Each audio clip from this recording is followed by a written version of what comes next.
Hey everybody, and welcome back to another exciting episode of the VOD Squad, the show where we talk about streaming technology. This is episode 213 on December 16th, 2020. I am Clyde, and today I am joined by Matthew Ross. I am Matt. Michael Aston. Howdy, everybody. And Jimmy Tremmel. Hey guys, how's it going? It is going. We are almost to Christmas. Worst time of the year is almost over. And we technically still don't have snow. We've gotten snow, but there is no snow on the ground. Do you have any wood you can knock on? I'm just asking. I've got engineered wood right here. It's close enough. Knock on it right now. There you go. There you go. Find some wood and knock on it because you're asking for it.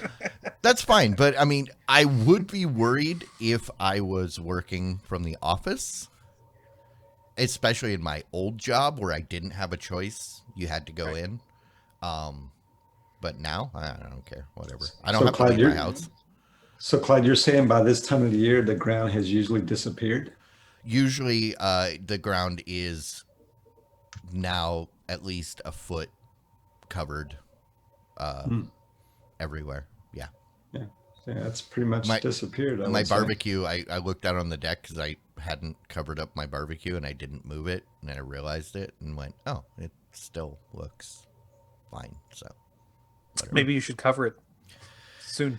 I realized that my old cover is dead, and then I need to move it, but I forgot. I can't move it off of my deck by myself.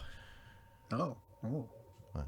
Okay. You know, upstairs or take it downstairs, and yeah. But yeah. I mean, what about you guys? What's going on? Winter break, yay! Christmas is almost here.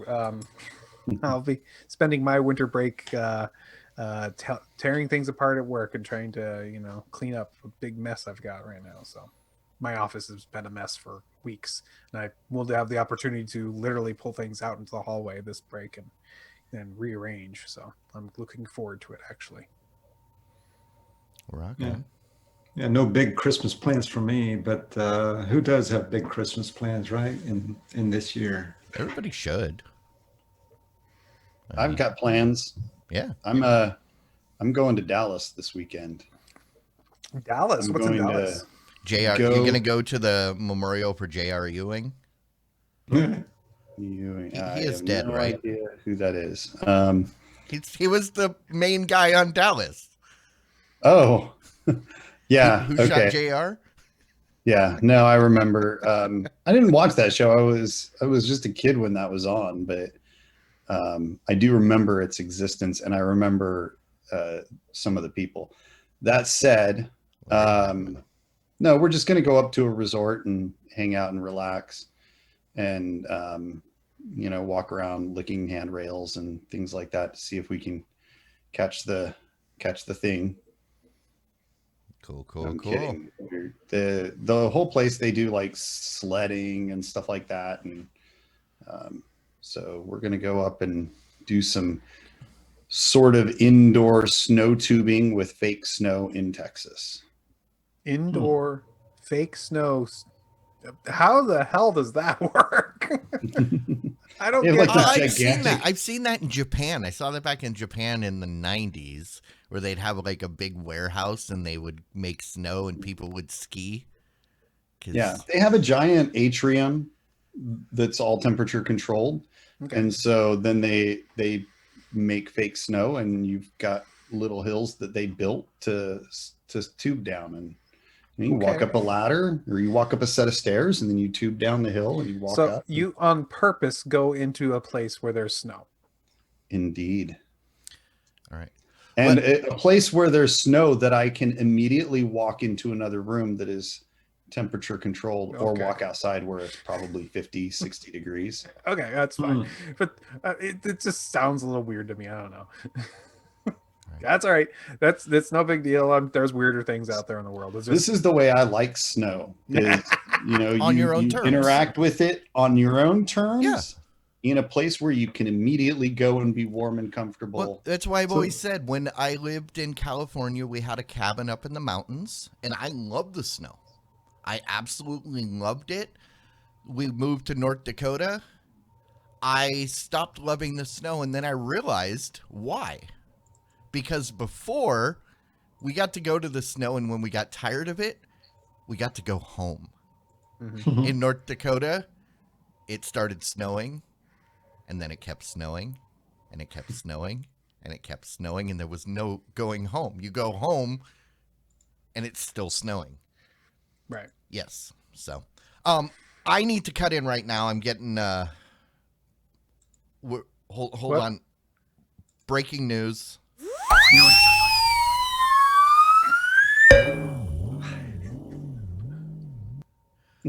All right. So, Wow. breaking news. We haven't had this happen yet, but Break. something important just happened an hour ago. CNBC reported that HBO Max is coming to Roku tomorrow. Oh, goodness. Tomorrow. This is huge. This is essentially the Berlin Wall for the current generation. They've I come don't to know an if agreement. We're not waiting around. HBO wants to make sure that those Roku users can watch Wonder Woman. Oh, Isn't man. doesn't that come out tomorrow? No, No, it Wonder comes Woman out comes out on on Christmas. Christmas. Okay, Day. so next week. But Right. yeah, they want to make sure that they get the Roku people in on that sweet, sweet Wonder Woman money. Yep. I'm sorry, but isn't the breaking news that breaking news No. little bit you No, have just on there? don't pay attention to the clip behind the clip. We can discuss that later. All right. No, this is cool. Now, hey, once again, Roku is now the ultimate platform for everybody. If you want to watch it, it's on Roku. So, and Roku is number one or number two. I Wait, think. what do you mean now? So the news is Sorry, Roku tomorrow. is still the number one platform. Right. And so if you want to watch it now, you will be able to watch it on the Roku no matter what, which means every house in my household, every TV in my household has a Roku on it, so they will all be able to watch this, which is good because my wife was like, she literally got and sat down and tried to use the Android TV because she wanted to see how hard it would be to set up set up HBO Max, and she kept on holding on to it. And on that remote, the biggest button that the thumb lands on naturally is the microphone button for you to talk to your mic and have it respond. So she keeps hitting it. Oh, to the Google Assistant button. So the Google Assistant keeps on popping up and says, "I'm sorry, I didn't hear what you said." No, I'm sorry, I didn't hear what you said. And then she throws the remote at me and goes, "Stop it!" It's like, you're hitting the wrong button. That's what you're doing. But anyways, she'll be happy. A lot of other people will be happy. This is big news for everybody. So yeah, was she using that was the new Google TV, Android TV? No, I remote? don't have that. Oh, okay. I was the going to say, Shield. I'm curious how she's going to feel about that remote if she ever gets a chance to try it. One way or another, she will. No spoilers. But no, because that was one of my complaints about that new Android TV with Google TV, or the Chromecast with whatever they're freaking calling that stupid thing. I don't like the remote. I really don't like the remote. But yeah, no. Now I don't have to use my Android TVs anymore because I can watch HBO Max on any TV I want. Before I had to go to a TV. Not that I don't want to use my Android TVs. I'm just saying I'm not It- restricted. We understand it's you don't want to press the input button. We get it. No, well, we'll talk about that later. And I would say on the other side of that story, it makes it a good time to be an AT&T stockholder. Absolutely. Yeah, and also Roku it is stock went actually up, a apparently. great time to be a Roku stock holder, because today when they made that announcement, Roku stock went up like 13% or something like that. I don't know. It was something crazy. Yeah. It was a lot. So Yeah, 3%. Oh, 3%. rise just for getting the deal with HBO Max that anybody that was paying attention saw was going to happen. Oh yeah, So we I don't know knew how it that was going to happen. It was a matter of get when. priced into the stock a week ago when it became unquestionably evident that that was going to happen. I mean, it's been very clear since Wonder Woman was announced. Well, it was very clear from when HBO Max was announced that it would be there. It was just a matter of when. But yes. So big news, and so everybody can stop asking, "Is it on Roku tomorrow?" Tomorrow. They just tomorrow. The answer is yes. As of tomorrow, the answer is it on Roku? Yes. Yes. All right. Well, what else is on Roku? Hey, Funimation. That's a cool. Excuse me. Funimation's blah blah blah. Crunchyroll, which is Sony's Funimation. That is the guys who've been making. Sony's got the Funimation network, Mhm. and they've been agreed to purchase Crunchyroll out from under Warner Media. When Warner Media was formed, when AT&T purchased Warner, they also decided at that time that they were going to drop off their Crunchyroll service, which is their dedicated anime service. They announced that they were interested in somebody buying it for them.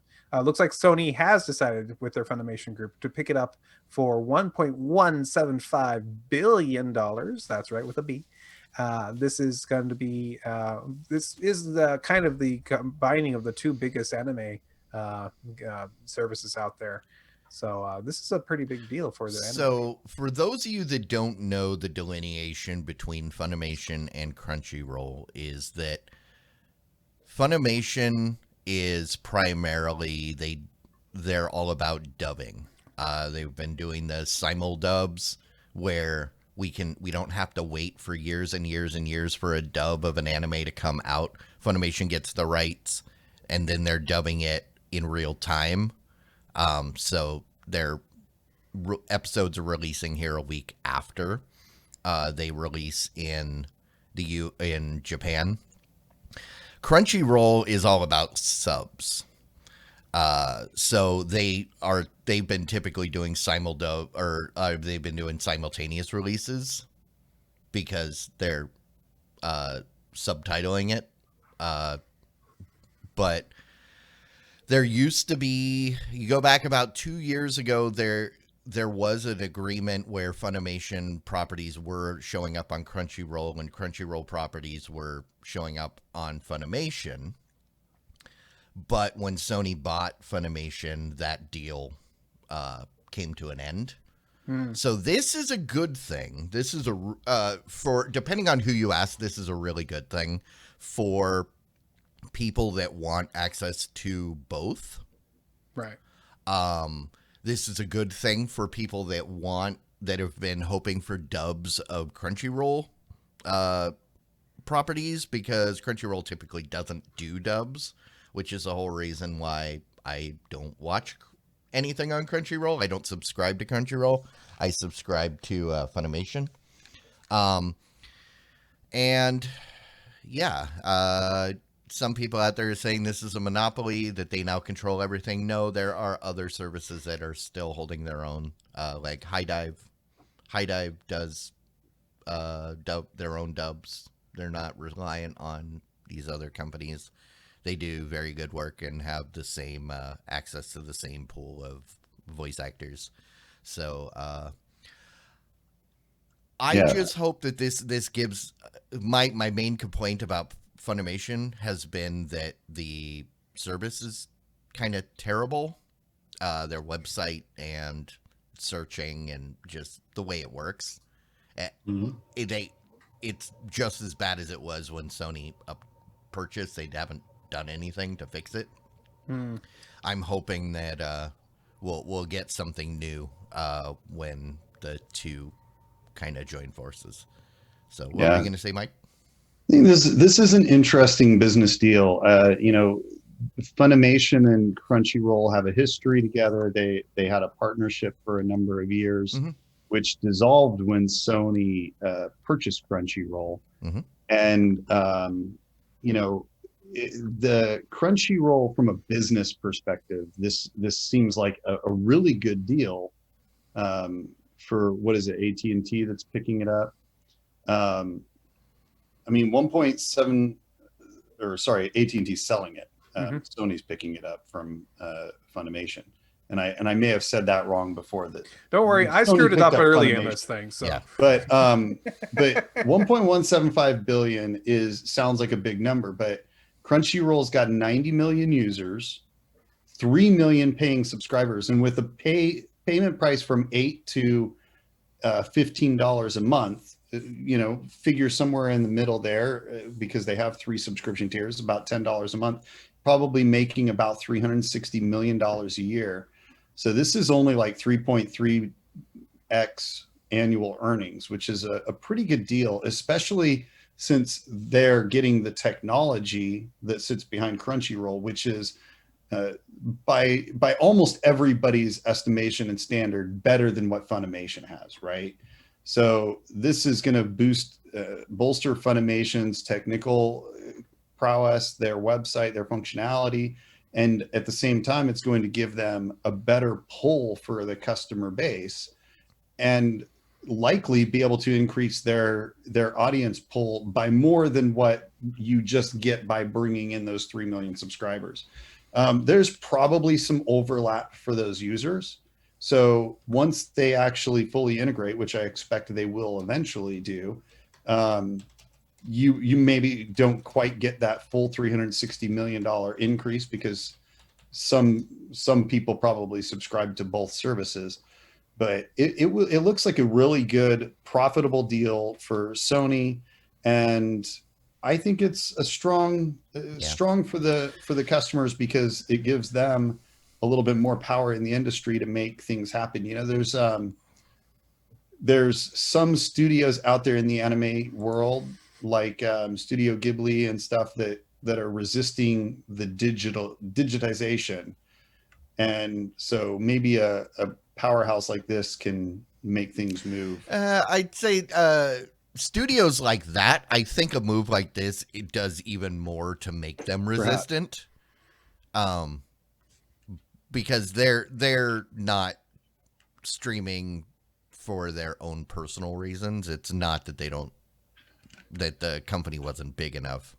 It's that, well, yeah, but, I mean, I don't disagree. I realize that it wasn't because it didn't add enough value, right? Like, yeah, I'm just saying, I don't think this makes it more attractive to them. That's all. But the one thing that I'm expecting significant backlash is that right now Crunchyroll's on HBO Max.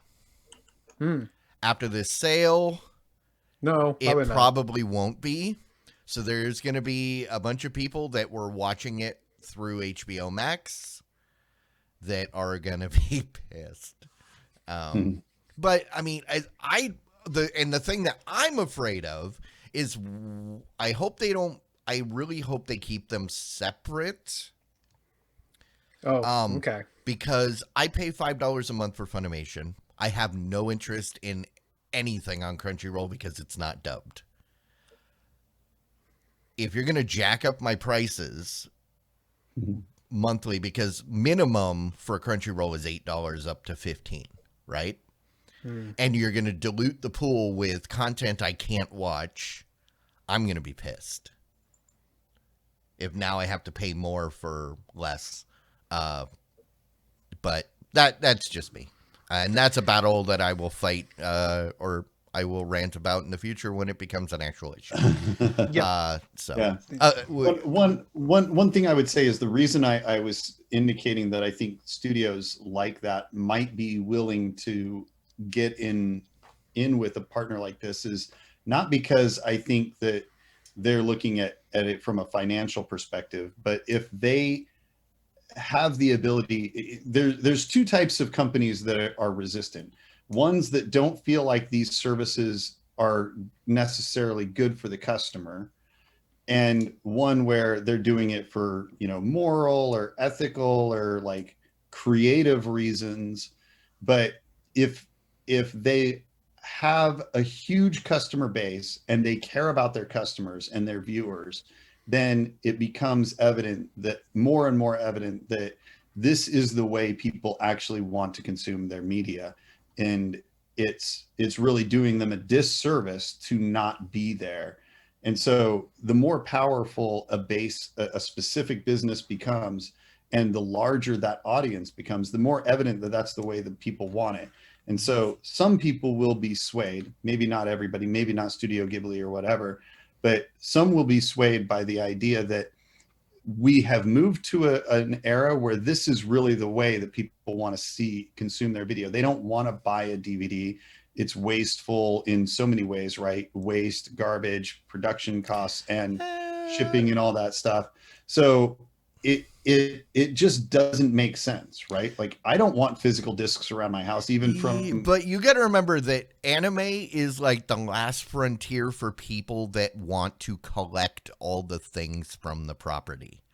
So this is the one place where DVD sales are still like right. And that's why I think these studios can feel justified and accept the fact that they don't go to digital. But again, the bigger this audience gets, the more evident that is maybe the minority of people, because I like watching anime, but I'm not going to buy all the discs because A, I don't like discs, and B, I'm not that rabid, insane fan that wants every single, My Hero Academy item.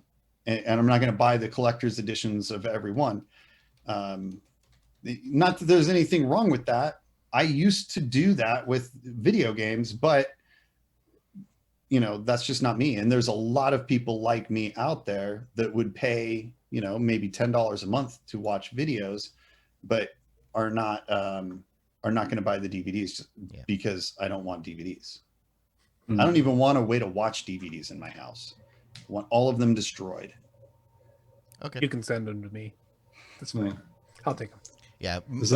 Matt's the place where if you've got something you don't want, mail it to him. No. I don't have the room. Don't even tell him you're sending it. No. If you need the address, let me know. So Mike, are you going to get rid of the Star Wars paraphernalia behind you there? Because if you are, I'd be willing to take. You got all those I'd be Star Wars willing to take DVDs you need to throw away because you don't want DVDs. I don't have most of the Star Wars movies on DVD. Well, but ones that you do. That's the thing. I am definitely a collector. I mean, look at the two bottom rows of my bookshelf that are totally filled with comics and all of my books and stuff. I'm a collector. It's just not anime stuff. Mm-hmm. That's why I couldn't resist to take a jab. Mike is publicly, Mike is not otaku. Privately, who knows? I will say I like anime, and I have bought many of these comics are anime comics. Mm-hmm. But I prefer the comics more than I do the movies, even or the shows, right? Manga or whatever. So what's next? What else we got? Talking about more companies combining their properties, we have Hulu. Hulu next year is going to be integrated with ESPN Plus. They're going to take the two different apps and try and combine them together, another Voltroning of things, so that you will be able to use the Hulu app to access your ESPN Plus content as well. It is not clear from this article whether or not that means that they will be combined together in order to you pay one fee to get access to both. But you will be able to access. You can already pay one fee to get them both. Right. It would make sense that you'd be able to access ESPN Plus through the Hulu app. Then that's what is going to happen. So I mean, yeah, that's perfect. The thing that'll be weird is when you can access your Disney Plus content in Hulu and vice versa. That's not clear. I'm not just what they're saying planning in to the do with that, at future least from what they're saying. speculation. That's just Gotcha. wild speculation. I actually would guess that this would be a good thing for ESPN Plus, because if it's built right into the app, you're in your Hulu and it says, "Oh, did you want to watch the game that's on ESPN Plus? You just click here." You're going to get a lot of traction. Last year when I had the Disney Plus bundle, I had access to ESPN Plus, and I never even installed the app, let alone opened it up. Had it been the integration been there in Hulu, the chances of me accidentally ending up on something from ESPN Plus improved would have been by greatly probably improved. 200%. Right. So I agree that this makes sense. It's logical that they have some level of integration into Hulu and stuff. I don't think that will ever happen with Disney Plus, and the reason I say that is because it is intentionally distinct, and if they blur those lines too much, then it becomes harder and harder to justify charging separately for them, and or you end up getting closer and closer to the traditional cable TV model where you're getting the green package or the blue package. So I don't expect them to ever do that. I do expect them to easily easily combine sales and maybe add a button that would switch apps directly to the other app or something. But I do think that Disney Plus will always be separate. I think the main reason they're doing this with Hulu is because of Hulu Live, and the integration for ESPN Plus makes sense that way and is pretty logical. And also because I don't think ESPN Plus has got that much that it's offering. I think it's not a high value thing. So most of the people that got it are like, you got most of your customer base already there. Like either you're a rabid sports fan that cares about watching the curling. You're a sports fan with rabies, literally. Yes. You lost your mind, you went insane, and you started watching that channel. Yeah, I mean, you're watching curling and cricket and things like that. So you obviously have something wrong with you. No judging. Not that there's anything wrong with curling and cricket. Like I said, I'm not judging. Yeah, I mean, if you want to watch Eintracht Frankfurt versus Borussia Mönchengladbach Bundesliga. Did you just wow do, like the top curlers in the world or something? No, I don't know what this is. That's Tuesday at 9:20 a.m. on ESPN Plus. I'm looking at the schedule. Udinese versus Crotone Serie A. UFC Fight Night, Thompson versus someone. See, so there's that I could actually pronounce. Yeah. Like I said, I think the whole this whole reason is because literally nobody opens the ESPN Plus app. Of all the people that got the subscription through their combo pack with Disney Plus and Hulu, they're trying to justify the existence by getting people to actually open the streams. So yeah, you got to put it where people are. Yep. End of story. Well, the next story is about Raya and the Last Dragon. This is Disney's next big animated feature that they're going to be coming out with next year. It's going to be coming out to theaters on March 5th, and just like what they did with Mulan, they're going to make it available for you to have as a premium offering for $30 for you to watch a day and date as well on Disney Plus. So that's the story there. Their next big animated series is going to have day and date release in their Disney Plus for $30. Okay, so I was like the first person to sign up for Mulan, and I was totally fine paying the $30 to get a month early. I think the thing they're missing here is, what the heck is Raya and the Last Dragon? It's Mulan. Where she yeah, I mean, you've got to they want people to pay a premium to get it like a month or 3 months early, but they haven't done the effort to get people to want to pay See, for they it. were Like, with Mulan, they were able to cash in on nostalgia. exactly. This one is, I understand the purchase it early because it is their big. This was going to be their big movie for the year, right? Maybe, I don't know. But I don't. I think they should have marketed it more. Yeah. When is it coming out? March. They're starting the marketing now. Maybe. Which is about right because 3 months ahead of time. My kids have never mentioned this, and my kids are everywhere in Disney.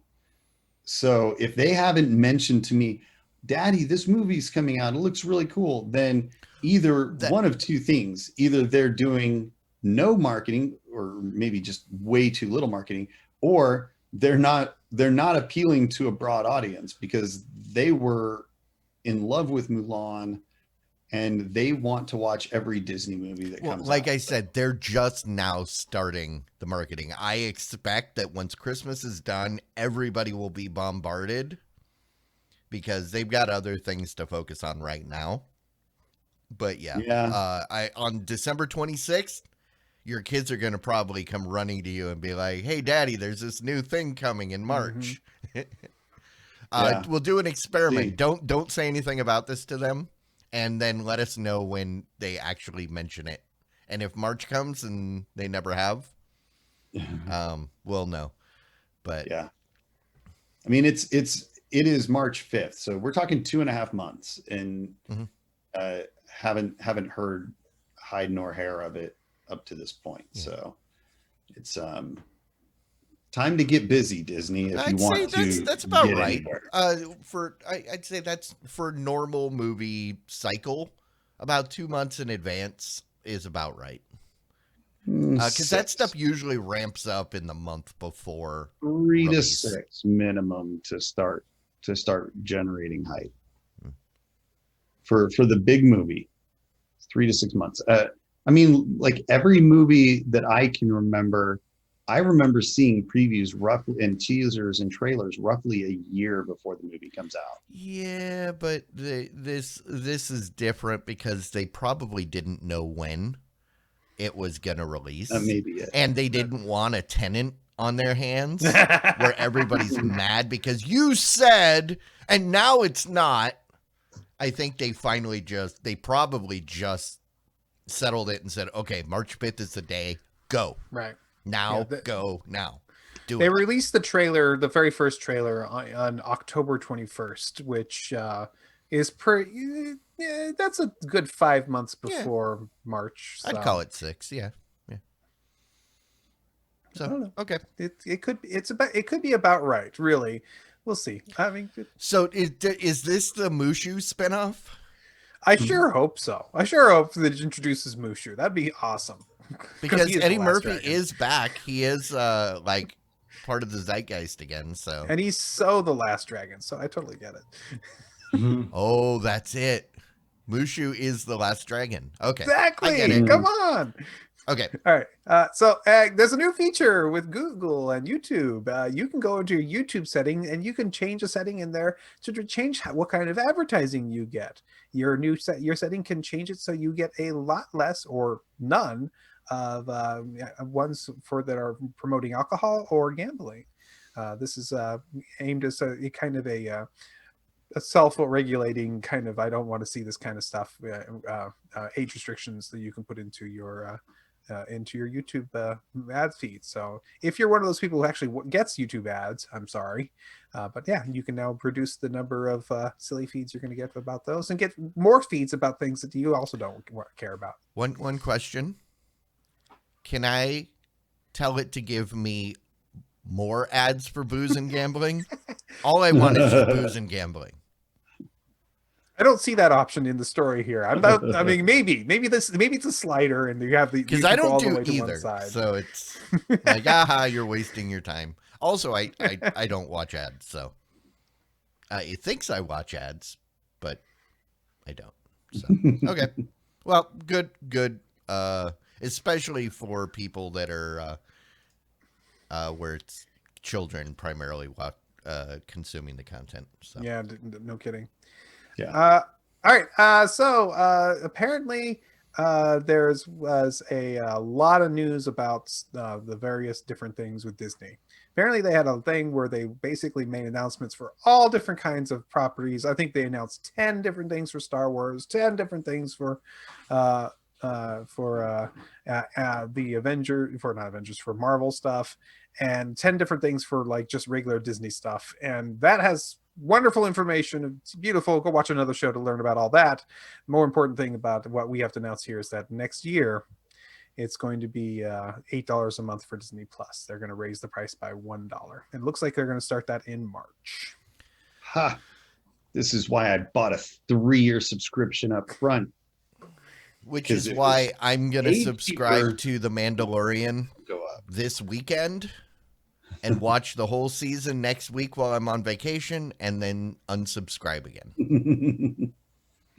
It's literally the only thing that they've ever offered that I've watched. So, I mean, I would largely agree with that. I think I have watched probably 3 or 4 hours of other stuff. There's other good things on there. It's just not good enough or compelling enough for me to choose that over other options.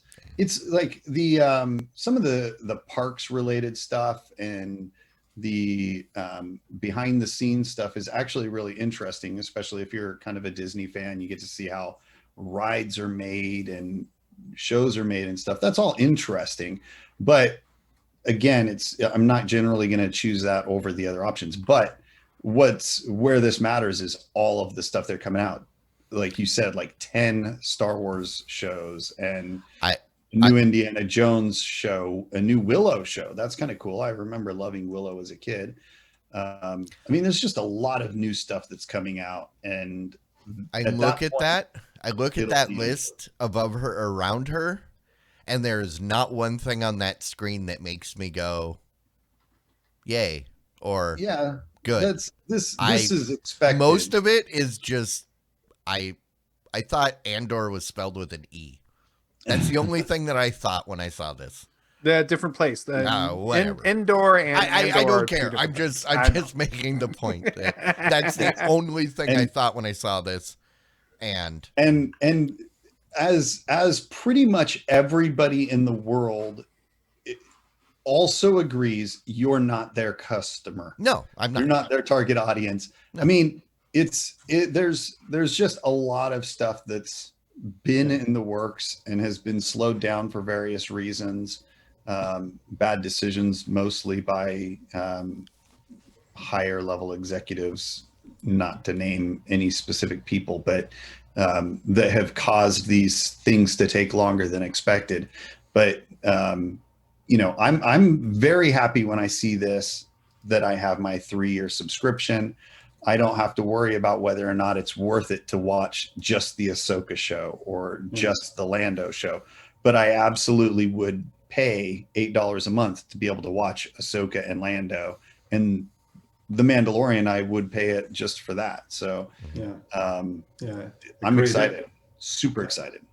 I'm excited for the Obi-Wan Kenobi show as well. I'm really looking forward to that one. Yep. Yeah, I mean, there's just so much great content. I'm a huge Lando fan. I think he's one of the best characters in the show. Mm-hmm. He's just such a fun guy that I really enjoy Lando, and I wish that I'm looking forward to that. Yeah. We don't even know who's going to play Lando, so that they did not announce who was going to do it, but so I mean, it's got to be the same guy, right? Childish Gambino or whatever. Yeah, we don't know. I'm sure it's probably not him, because I can't imagine him signing on to a show. But then again, I mean, he just finished off his Community thing a year or so ago, so maybe not. I don't know. Maybe it would work. All right. Well, moving on, looks like if you've been following along with us, you know that we've been interested in the different streaming platforms. A lot of Stadia news have been coming through recently, and to add to that, we have Ubisoft. Ubisoft has their Ubisoft Plus. This is the streaming service that uses Stadia as the backend, which means that you can sign up for Ubisoft Plus for what is it every month? I believe it's $15 a month. That gives you access to a huge back catalog of Ubisoft games. You are able to download and install Ubisoft games on your computer and play them if you wish, or you may use the Stadia engine in order to play the game from the cloud. It gives you both options for many of these games, if not all of them. If you have a Stadia connection, it has a promotion right in it, so you could actually get right to your Ubisoft Plus subscription stuff. It can also promote games from across it from there. That's part of their agreement as well. But this is basically what Google was looking to possibly turn Stadia into as this back end for other companies who want to sell their stuff. And so right now, if you are interested in Ubisoft games, which, you know, the Assassin's Creed Valhalla, Watch Dogs Legion, the Immortals game, the Phoenix Rising game, all available for $15 a month. You don't even have to download it. You can just stream it. This is cool. So now you have a choice. Do you want to pay Google or do you want to pay Ubisoft? And either way, you still use the same platform. That's great. Awesome. I will say I've been rather impressed by Stadia over the last 2 weeks. So, I mean, I'm impressed by this price, right? Like $15 a month. I used to pay that just to play WoW. What's the Stadia Pro price? It's $10 a month. $10. So you can pay Stadia $10 a month and play most of these games. I don't know about most. I think Watch Dogs, the Watch Dogs game is on there. I know that. Not the Legion one. Not the newest one. And same Watch thing with Dogs Assassin's Creed, right? Like you get the older ones, but this is the one that just came out. Oh, okay. Valhalla's only been out for like 2 months or something. Right. So yeah, you're getting new released top end games that would cost you $60-ish to buy. You're getting for a monthly price and you get lots of them. So this is a compelling way to do it. I love it. And I think the price is really, like I said, the price seems really good to me. Ubisoft makes great games. There's a number of them that I enjoy playing, and $15 a month. Like I said, I used to pay that just to play WoW, you know, and then any other MMOs that I wanted to play, I had to pay another $15 a month for each of them. Now, pricing structures on those have changed a bit as well, but I mean, it's like I said, it seems like a steal to me. I love it. Interesting. Yeah. All right, rock on. All right. Google has many different speakers that you can have in your household for you to watch or listen to your various content. They have all the mini ones and the big ones and the ones with the screens and all that. One of the very first big ones they ever made, which is the Google Home Max. This was their very large speaker that was around, I think it came out originally for $400. It came down in price a lot over the time. But it is a fairly large, powerful speaker for your very large environment. They have just announced that they have officially retired that. It is no longer available. If you're looking for something that big, you're going to have to look elsewhere because it is now no longer available. Yep. One thing to note is they will continue to support it. They will be putting out patches. It's not like an Apple product where once it's dead, it's dead. Sorry, I had to get there. No, Apple actually is really good about long-term. I'm I think kidding. 7 years. I was kidding. It's actually pretty good. No, this goes back to my my question when I saw it for Black Friday. They were on sale for $50. 50? Yeah. I posted that in. If you weren't paying attention to the Black Friday channel, they were. I saw them at Target for $50, and I asked, "Is this product still a thing, and thinking that they were probably gonna kill it, and they were just clearancing out all the back. So You probably were right. yeah, so interesting, and not surprising. I don't know anybody that got one. Now that I know they're gone, I kind of want one. Well, and that was at the time I was thinking I almost got one for my dad because he uses the only reason he uses a Google Home is to listen to music, and he's got a little home mini that I gave him. So You've got just a little longer. It's still I on the already Google looked. You Store. can't find them. They're pretty It's much still out on of the stock Google everywhere. Store for 179 though. They were out Just of not at the I'm not. at the $50 price. No, what? Yeah, because I thought the story specified that the Google Store it's out of stock. But, Yeah, it is. I see a buy button. okay. Yeah, I'm not paying See a buy $179. button.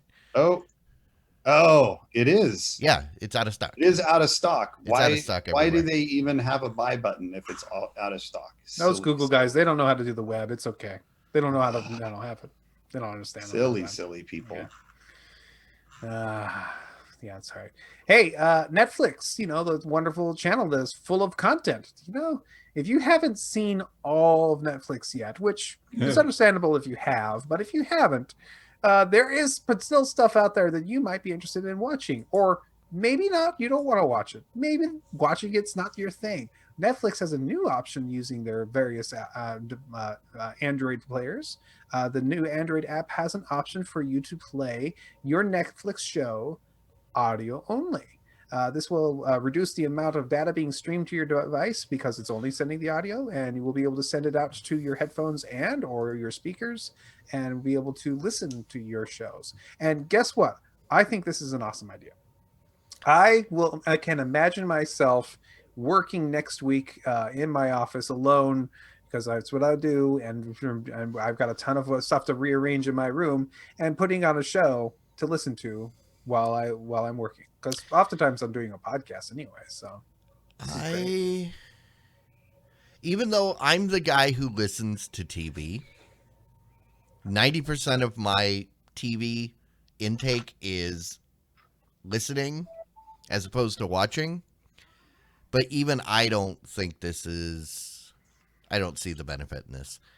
Because at least when I'm listening, I have the option I can look over and look at the screen when I need to, or hit rewind and look at the screen. Oh, what did I miss? Certain shows, I could see this, like if it's more of a talk show. Right. Okay, yeah. But you're going to watch some big martial arts action adventure thing by listening to it. Where that's when you turn on the audio descriptions. I'm imagining a show that has very little dialogue and it's all visual. And listening to it audio only. There's obviously types of shows where this kind of makes sense and stuff. But that said, I find it absolutely absurd. One of the podcasts I watch, they do half of the show normal and the second half of the show is subscribers only. They still provide the audio on YouTube though. Mm-hmm. You just can't see the video for that second half. And I listen to that pretty much every business day while I'm working. And I often find myself looking up, wishing that I could see his expression or whatever when that happens. And it kind of annoys me. And I've thought many times about subscribing, but then I realized that then I'd have to use it in a different app as well. And I don't want to have to deal with that. So, I use YouTube. It's running almost all day long. I mostly listen to it, but I look at it regularly, and I would be very annoyed to not have that there, even on talk shows or news shows and stuff. I don't understand what person would do this, but Matt is interested in it, so I guess 1 out of 4 ain't bad. Yeah, it wouldn't work too well with foreign films with subtitles, would it? All Yeah. Crunchyroll content. That's right. That would not make sense. So I'm looking at this next story. I don't know, Clyde. I think you need to hit that same breaking news button. I seriously do. Okay, hold on. Okay. Find that button. Hit it again.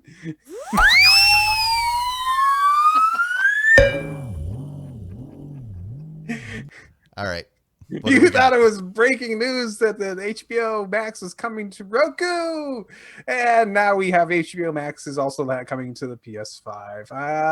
That's right, folks. I think we wasted a breaking news. There was never any doubt. I mean, the PS5 just came out, and there was never any doubt that it was going to be on the PS5. So. No, I'm just kidding. That we've rolled out the fancy breaking news sound for coming for the Roku. Why can't we do the same thing for the PS5? It's been available for the Xbox Series S and Series X. It's been around for the PS4. It's been out for the Xbox X and S and just the Xbox One series. Because Microsoft, geez, naming. But all the different devices, but for some reason it took until now until it also was available on the PlayStation 5. Yes, they said it was coming. Yes, it's finally here. I didn't even realize the consoles were actually out.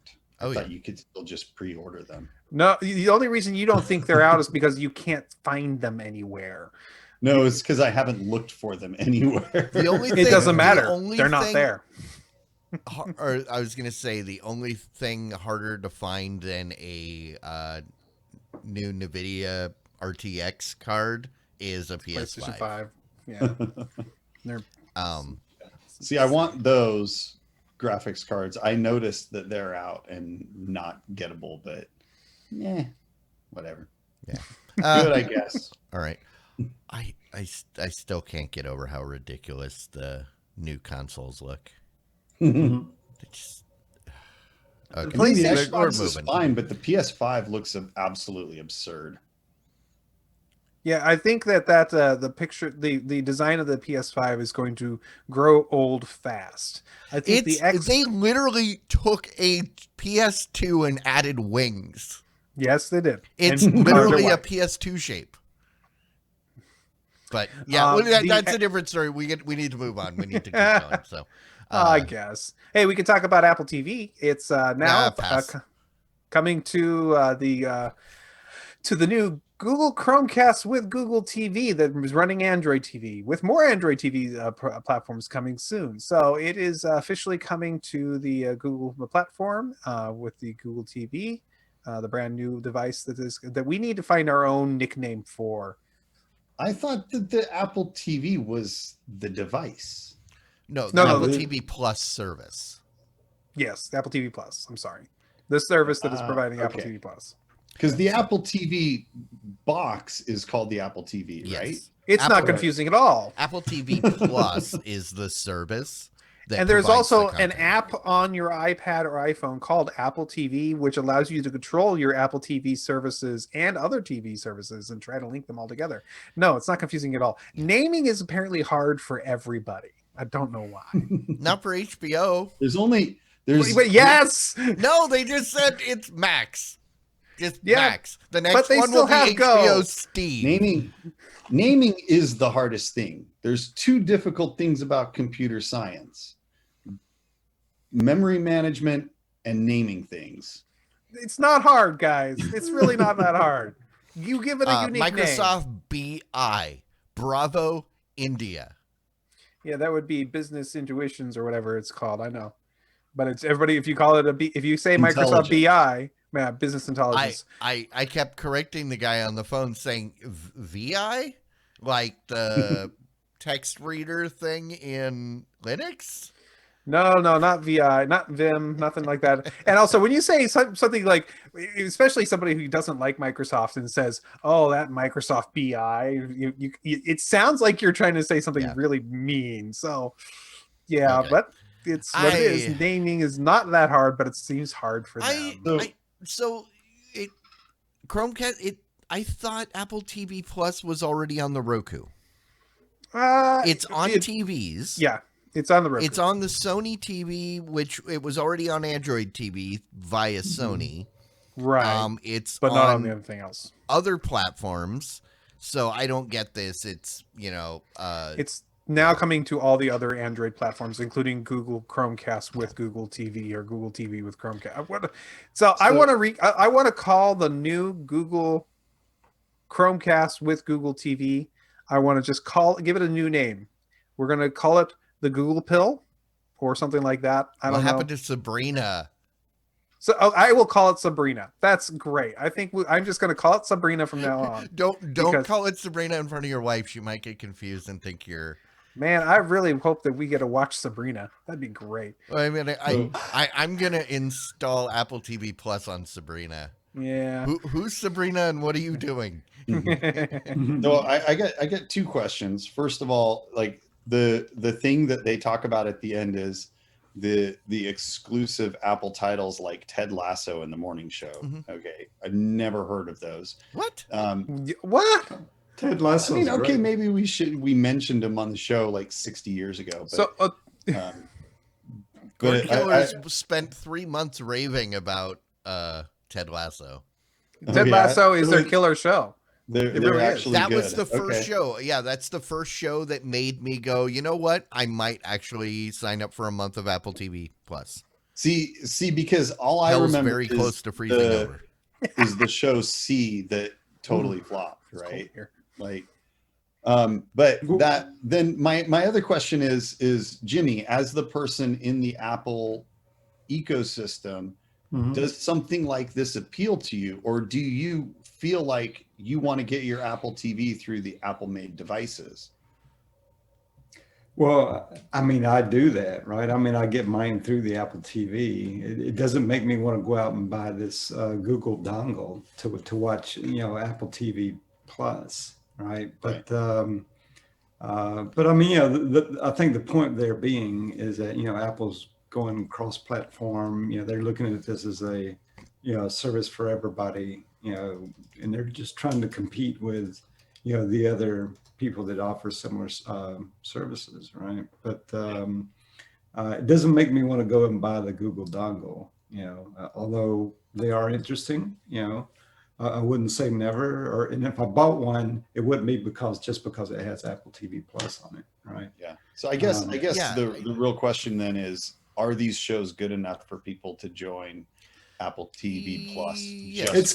I would say it's getting there.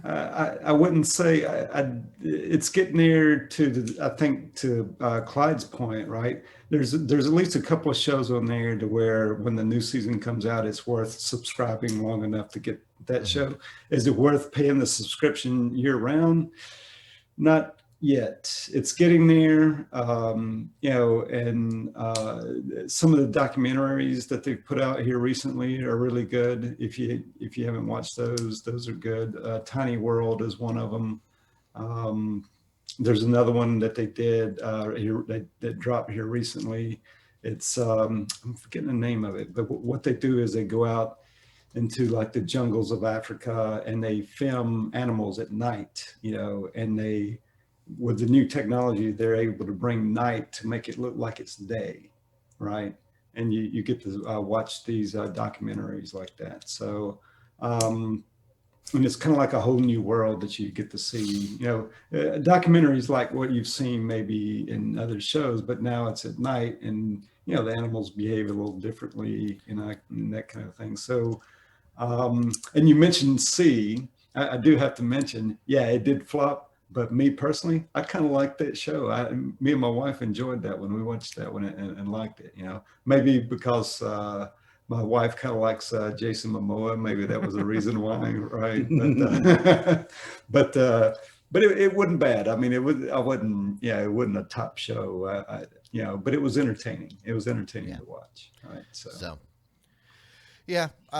So they're joining Roku and Fire TV. I just confirmed it. Yes, that I was right. This is already available on those two. So yep. Good. We got parity, and I now get the comment that it made was that now Google gets to claim the Chromecast, or Google gets to claim the Chromecast is now one of the only streaming devices with all the major video subscriptions. And I get that now because up until tomorrow, HBO Max wasn't on the Roku. It is on Amazon, or it is on Chromecast or on Android TV. So technically that is true till tomorrow. For one day. Yeah. One It day is still we were on true. top. It is still true with Peacock being, or is it Peacock that's missing from Fire TV? Yep, it's missing from Fire TV. So, but we'll see. Yeah. Okay, cool. Let's move on. So here's an interesting story. It's a story about a Mac software, believe it or not. There's a piece of software called Endless. This was available on iOS, which was a collaborative way for you to make some music together over the internet. They've now got a new version called Endless Studio. It's a desktop version. It allows multiple people to get together and connect all the various MIDI equipment and and stream online and work together to make an endless loop of music, easy to record, easy to add. This I wanted to put in as a story because I'm really kind of loving some of this MIDI stuff. Even though I don't own a Mac, I wouldn't have access to this. But the idea of being able to do an online stream with other people and be able to add on to the music and collaborate with other people sounds really cool. So this is a cool little piece of software that's looking to be available out there. Okay, Neat. That's it. cool. Yeah, it is cool. Okay. And our last story for the night is Stadia. They've got a new way of playing it on your iOS devices. That's right. It's not an app. It's a web app. You are able to open up the Stadia website and then be able to download a version of the PWA. That's a permissive. What is that? A persistent web app version of the application onto your device. And then you are able to open up Stadia almost like any other app onto your device and be able to stream over the web all your Stadia goodness right on your Apple device. So Apple, you've made this big fuss about the fact that everybody has to pay up for you to stream stuff over it. Even though the argument is it's kind of like Netflix. Why are they having to do that? Everybody has gone ahead and gone around you. That's now Stadia. Luna, the guys from Amazon, and Microsoft says they're going to do the same thing, is going to make a web version to get around your paywall. Yeah. I mean, when are you going to just go, okay, fine, we understand. If you're not going to work with us, you're going to work against us. So figure it out, guys. I will say that this is exactly how I use Stadia at home because there isn't a native Windows app. You run it in your browser. In Chrome.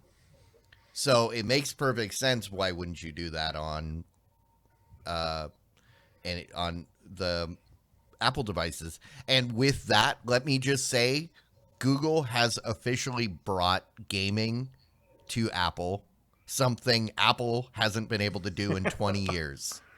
You can now play, thanks to Google, you can now play AAA titles on Apple devices. That's true. Yep. Which that is how I played it when I had it before. So it was on my MacBook Pro, and it worked very nicely. And that was like way long ago when it was still broken. Way in beta, when it was still in free open beta for the Pro. You should try it now. There's a bunch of free games that you can play right now, like Destiny 2, and I think you can still play Destiny 2. You can. Bomberman, the Bomberman game. Absolutely free. Costs you nothing. Yeah, just log in, and I'd be curious to see what the experience is like now compared to when you did it like a year and change ago. So yeah, I should give it a shot. All right. Well, that is it for the news, guys. And that brings us to the point in the show where we like to say thank you. And that's it. Thank you, guys. Appreciate it. Yeah. Appreciate it. Yeah. Yeah, thanks. Oh, wait. Oh, sorry. Not just thank you in general. We say thank you to the patrons, to the people that actively support this show. I am sorry. My teleprompter broke, and I didn't realize there was more. But yeah, that's right. Thanks to the patrons. We don't, everybody else. Well, I mean, the patrons are our favorite people. They have purchased the right to be called our favorite people. Absolutely. They have a lease in our hearts. That You- birdhouse in our soul that I Paid mentioned for it. last week. It's for rent, and if you would like a room, go to patreon.com/the VOD Squad, and you can purchase a 1 month lease for as little as $1 a month.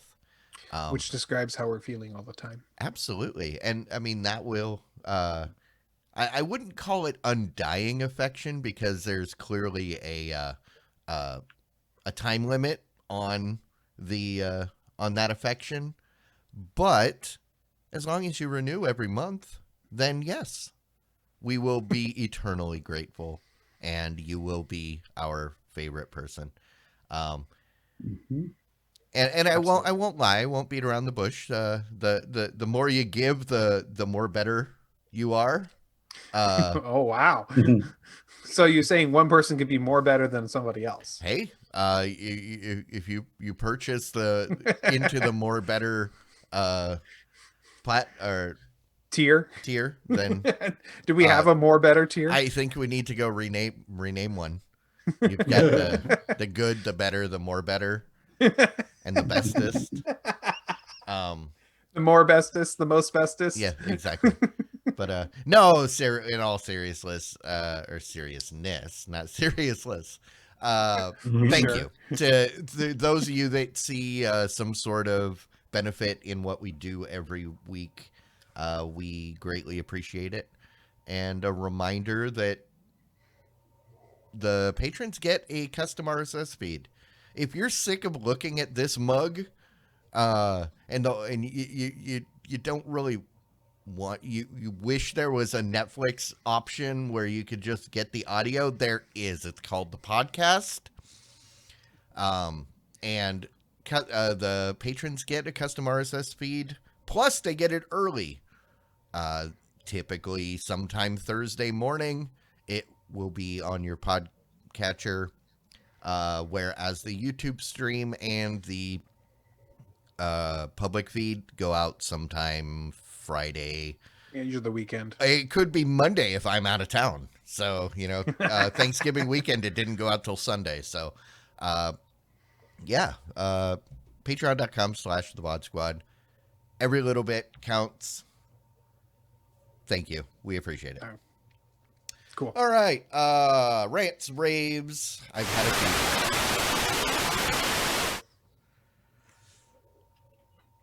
Alrighty. Rants, raves. What do you guys got? I am happy to report that I got my hard drive. And what's really nice about this is that they have the Iron Wolf drives, and that's what I purchased, a 6 terabyte Iron Wolf drive that died, and I sent that in, and they finally sent it back, and it finally arrived. And I Did opened they the send box. you a Power Wolf? No, they sent me an Iron Wolf Pro, which is a little bit Ooh. beefier of a drive, and it's brand new, and it wasn't a refurb, and I was like, okay, thank you very much. It's nice little. It means very little because they're RAID 1, so no speed difference really or anything like that. But it is a little bit of a beefier, should last a little bit longer of a drive. So I'm very happy. Well, I should hope it'll last longer than a few days. Yeah, that's true. But so most of my weekend, I have been inserting various. My wife likes to go to, whenever she goes to some of the stores, she goes to the cheap bins for the DVDs, and she pulls out DVDs and she says, "Hey, is this on Plex? No? Okay, I want that one because it's the $3 bin or whatever. How about this one? Is it on Plex? No? Oh, you got that one? Okay, so she throws it back. She just goes through, and so I had like a stack of DVDs she wanted me to rip for her. So I haven't been watching a lot. I've been ripping a lot. Although there was one thing I was doing while I was ripping recently. I found this weird channel on YouTube by a guy named Poodle Puncher. Who? I don't know. That sounds like a terrible name. It is a terrible name. And he's playing this really old golf game on Stadia, and it's got like horrible graphics. I mean, I really can't believe how horrible the graphics Really are. old? Like, how long ago did it come out? It's called the NBA Tour 2021, something like that. PGA? Yeah, Like PGA the game Tour. that came out in August? Yeah, but it looks like it's like for the Xbox, like the original Xbox. It looks really bad. I mean, look at those really low polygon mountains in the distance there. It's just, yeah, but you know, I mean, it's kind of fun because you know, the commentary is hilarious. Those guys are missing out because they fade to it's like a real. It's trying to emulate what it looks like to be a real. If you watch a real golf broadcast. Yeah, it looks like that, except for it fades to black and fades right back to the show. But I think there should be an option there for some really hilarious fake commercials to show up in between there. You know, that missed opportunity if you ask me. If there's a modding community out there that could let you add really horrible commercials to it, I would be amazed. That would be amazing. I think that'd be great. And yes, I do hyperbole a lot sometimes. Yeah. Just so you know, Bad Weave. No, it was fun to watch you play your games, and I think you were. It was a lot of fun to see you and to talk to you and have and BS with you like a couple I've nights been ago. testing out the Stadia streaming. And It's pretty cool. the only complaint I have is while it's great that I can push a button and it goes to YouTube, it shows me a counter of how many people are watching, Cool. but it doesn't show me the chat. Oh, I it have doesn't no show up. visibility to the chat. I didn't know that the first day there was someone watching, but I didn't know who. It turns out it was Wabbit, and he was chatting at me, and I didn't know because it never showed up on the screen. I found thought out there you was an have option to for that. open up I have to go in another browser, open up my stream, and then pop out the chat so that I can have it on my second monitor. Oh, I thought they had an option for that. Yeah, I know, I did too. They have voice chat as an option, not text chat. So, which seems like a huge oversight, but otherwise it works okay. So, rock on. And if anybody wants to play that game, it's currently $10, which is the whole reason I bought it. And it's brand new from August. So, it's the current PGA 2K game. But Very cool. all right. All right. I have been playing the game that you were talking about last week, Clyde. Spoilers. Cyberpunk 2077. Okay. And I'm not very far into the game, but it's been fun so far, and I am very excited to continue playing it. I just wish that I had more time to play games. Yeah. I thought it was cool that there were different paths that you could go until I started over as a different class and then realized, oh no, it's the same missions. You just have a only different changes the 15-minute tiny starting bit, thing. right?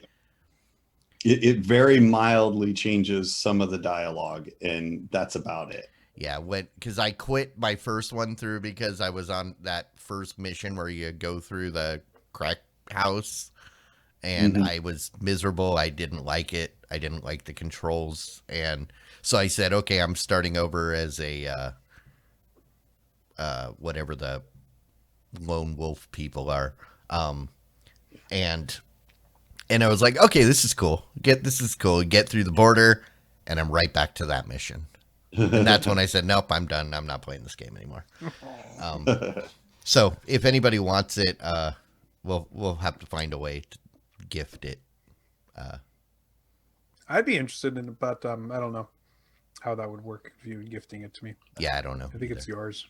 Well, I will say that it is fun. There's a lot to the way that you interact with the world. That's a little bit. It's got a bit of a learning curve for a like basically FPS type game, and so that doesn't bother me, but it definitely means that you kind of stumble through things, and I had to repeat a couple of missions because, like, when I went away for a day, I came back and couldn't remember how to do a couple of things and some nuances of the controls, and so I was like, so I get what you're saying, but overall, I think it's cool enough and interesting enough that I'm going to enjoy it. I will say, though, the dialogue is truly terrible.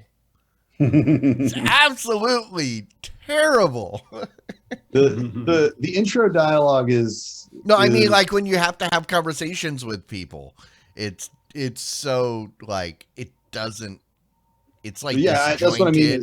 disjointed Is and up till through the first couple of missions okay. that you do, I wouldn't disagree with that. It opens up more the farther into the game that you go.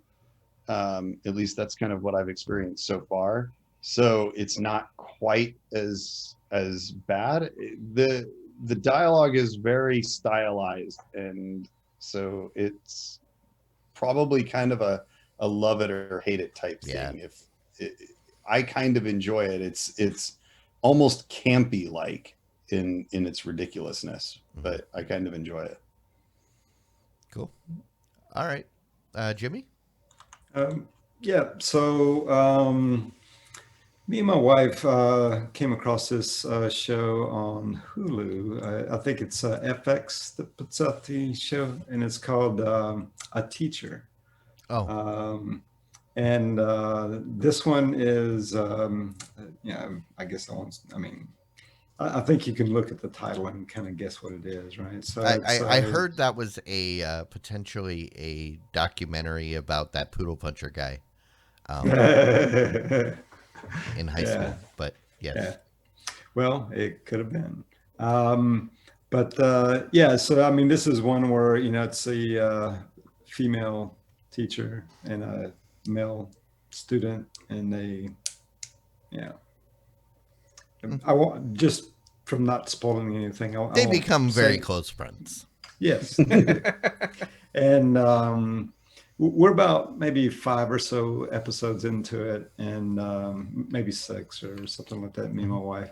It's pretty good. I don't think it'd make your top 10 list of best shows ever, but it's entertaining. It's pretty predictable, right? Hence the nature of it, right? But it's a pretty good show. We're watching it. Not one for the kids, right? It's not something you'd want you. Is it fairly graphic?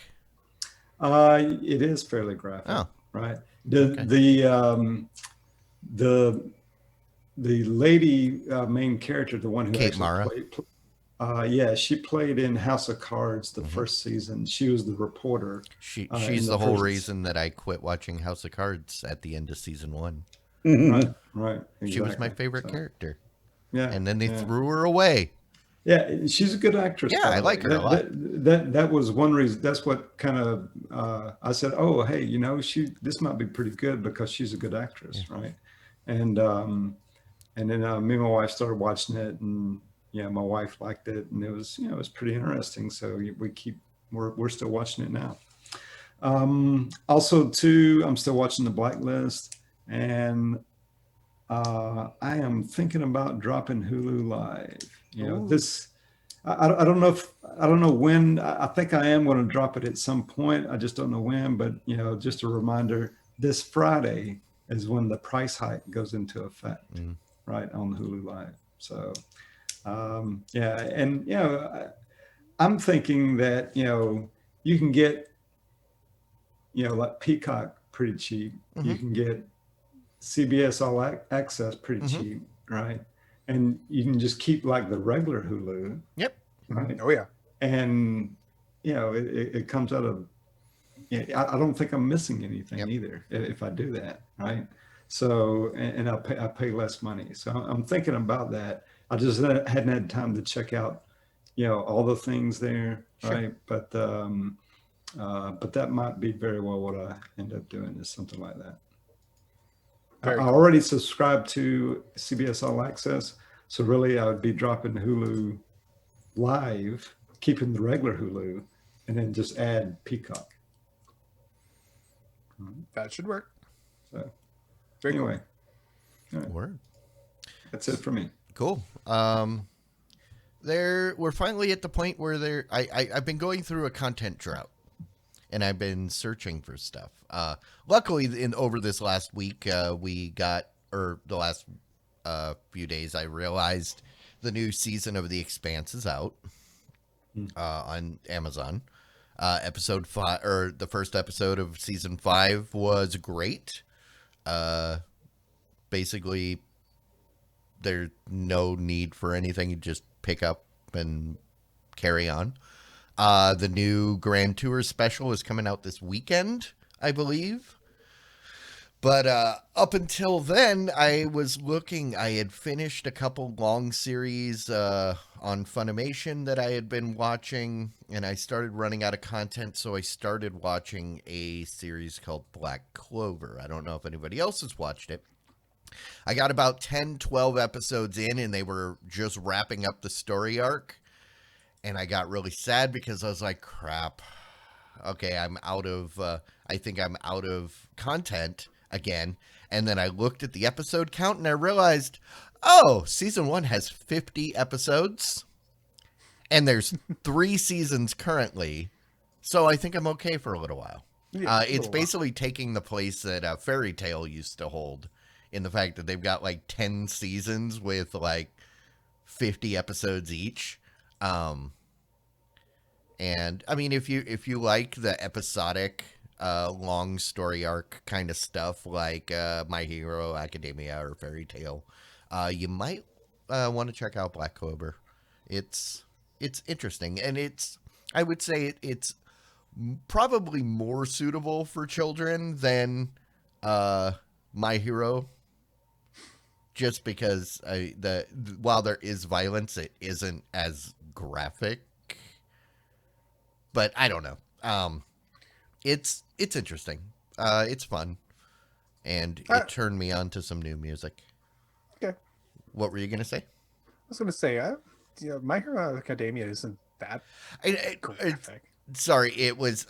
We could talk about it later. I'm thinking of a thing, and I might have misattributed it to My Hero, but it's that kind. It's that same kind of style of show, where it's not as boring as Dragon Ball, where it takes 3 seasons to fight one battle.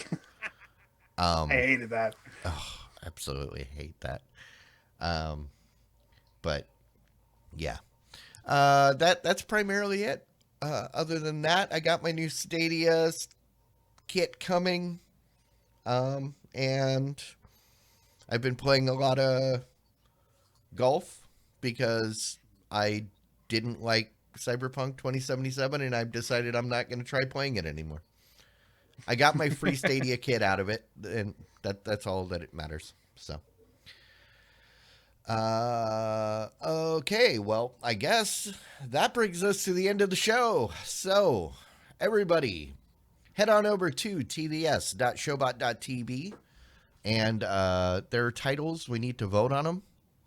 We'll choose the title in the post show, and yes, for those of you listening after the fact, there is a post show that you don't get to see unless you're here with us live every Wednesday night, 9 p.m. Central, here on Twitch. You get to submit titles, you get to vote on those titles, you get to correct us and accuse Pathway of extreme hyperbole. Absolutely. And fun things like that. So join us live sometime. If you're watching us live and you wish that you could take us to work with you, or pay attention to or what consume the show when you should otherwise be doing other things, but video is not a good option. The podcast is available wherever podcasts are available. That's it. If you find a place and they don't have it, let me know, and we'll make sure it's there. But other than that, I guess we can say goodbye, right? Yep, absolutely. Good job, everybody. All right. Thanks, everybody. And breaking news, we're out of here.